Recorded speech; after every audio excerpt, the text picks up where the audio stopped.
Aku ajarkan kepada kamu baca doa ini pada pagi dan petang. Tengok tuan-tuan, sebahagian tuan-tuan dah pernah dengar doa ini tapi tidak amalkan. Doa ni masyhur.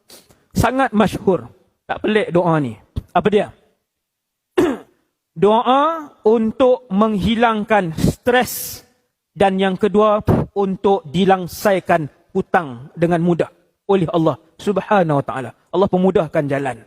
Nabi pun ajak, wahai Abu Umamah, tiap-tiap pagi dan petang bacalah, Allahumma inni a'udzubika minal hammi wal hazan, wa a'udzubika minal ajzi wal kasal, wa a'udzubika minal jubni wal bukhl, wa a'udzubika min ghalabatid daini wa qahri.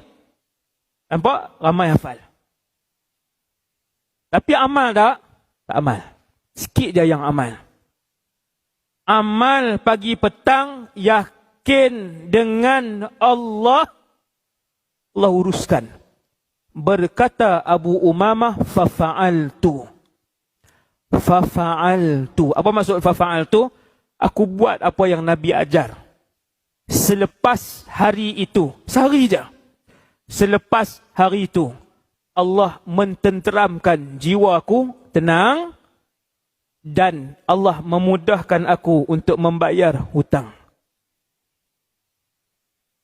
Jadi tenang, dan Allah memudahkan urusan untuk bayar hutang.